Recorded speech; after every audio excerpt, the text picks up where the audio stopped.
Anazlar hunarmandchilikning yana bir ajoyib turi, siz bilgan va bilmagan hunar turi qorako'l terisi va zarduzlikdan Ramazonov Aslon akamizni ustaxonalarda tashrif buyurdik. Xazina desak ham bo'ladi, Aslon aka. Aslon aka bularni yaratishga qancha vaqt ketgan? Har uyni o'sha barrachani terisi ishlatilgan bularga, adashmasam.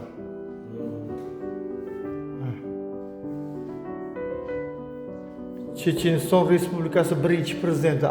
Ana Checheniston Respublikasi prezidenti Ramzan Qodirov. Bittasi qorako'l terida. Dog'iston Respublikasi milliy qahramoni Gadji Maxachev, Leo Antonovich, akademik Mixail Davidov.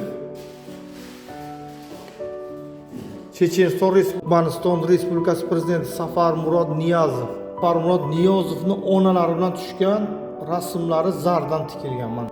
Nimasi? Turmush o'rtog'i. Bill Clinton turmush o'rtog'i. 1996-yil Ustoz Sharif Kamolov. Bu ana o'sha Shokirotani otalari bu. Shokir akani otalari ana bilmaganlar bilib qo'ysin. Shu bormi bu? Bilaman o'shani. Tonimaydi inson yo'qmi? Kitobga chiqqan bu o'sha Karimovning kitobi bor. O'shaga chiqqan ko'rsatdi. Vladimir Putin zardan tikilgan. Mana har bitta zar mana. Bu oddiy rasm emas. Tursunali polvon. Sog'ib turganda etik o'sha vaqtiga Belidon. Ana shu rasm, ana faraz qilinglar. Zardan tikilgan rasm mana eskizi. Hozir Oq uyda turibdi. Oq uyda bizning hunarmandlarimizning mahsulotlari uyda turibdi. Bu ham bir katta faxr. Ana madaniyat sohasida ishlaydigan agar san'atkorlarimiz, Buxoromizning san'atkorlari bo'lsa, bittaga bitta toni bo'ladi. Sayfulla aka Yusupov. Rahmatlik. Ana hokimimiz. Qarang qanday chiroyli chiqqan. bir deydi. Ishni qo'yib, keyin nima ishlanadi. Korchub zarduzlikka. Zarduzlik shu.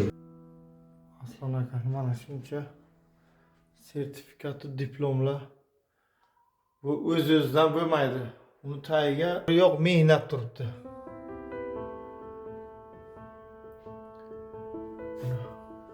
Baxshil aka. Uyushmani ochilishiga sababchi bo'lgan inson Buxoromizda katta zardo'zi. Bu armiyadan keyingi surati edi o zamonga. Bu ha? Prokurorlik shog'osi. Hokim bergan nimalarni bittasi Savollar bo'lsa kommentariyaga yozasizlar, zakazlar bo'lsa savollar bilan doim ana shundoqda bo'ling, e'zozda bo'ling. Taklif qilganingiz uchun rahmat. Mana hattoki mashhur jurnallarda ham mana shu berilgan sovg'alari yoritib borilgan. Mana shu bo'yicha kitob ham chop etilgan. Mana ustozimiz Aslon aka yaratgan ijodlari. Aslon aka bu hunar turi shu O'zbekiston bo'yicha adashmasam yagona Buxoro hunarmandchiligi durdonalari. Birinchi ustozim bu rahmatlik nima? Amakimlar.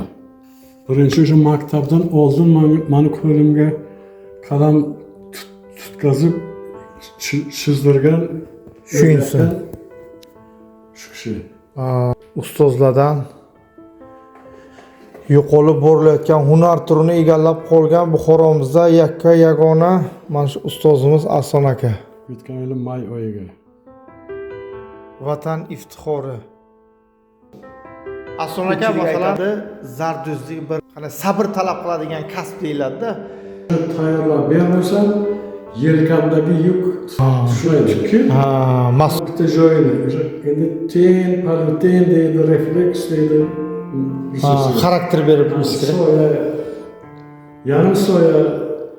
Demak, jarayon davomida shu zavq bilan kirishib ketib, vaqt o'tganini ham bilmay qolsangiz kerak. Qanday chiqar ekan, oxiri qanday bo'lar ekan deb kutib.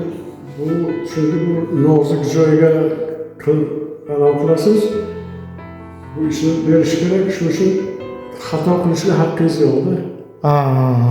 Harakat qilish kerak, shu chotlik chiqarish kerak. Shunday. Chunki portret janri juda og'ir janr, qiyin janr.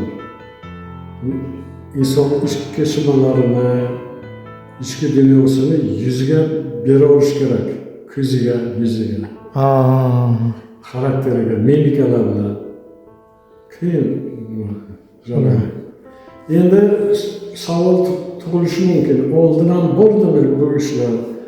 Oldin zardozlik bor edi. Ular faqat shu konturni ishlaganlar, kontur bilan. Siluet dedi buni. Bir xil ko'rinish. Keyin ana bu girtlarini kontur bilan davomida takomillashtirib, xuddi bir joks holatiga ketirdik-da. UNESCO'ning bosh direktori Federico Mayor shaxsan qo'llari bilan shu insonni o'ziga sovg'a qilyaptilar. Karimjon bo'lishi bor orqada, Karimjon bo'lishi bor. Ichki ishlar vaziri Zokirjon Almatov, Buxoro viloyati sobiq hokimi Husenov Samoydin Qosimovich, Buxoro viloyati sobiq hokimi Kamolov Karim Jamolovich. Ozan aka, rahmat, kelganimizdan juda xursand bo'lib, katta bir taassurotlar bilan qaytyapmiz. O'ylaymizki, ijodingizga bundan ham muvaffaqiyatlar, kelgusida bundan ham chiroyli portretlarni mana shu tayyorlab egalariga topshirib, ularni xursand qilasiz degan umiddamiz. Charchamang, doim ijodda bo'ling.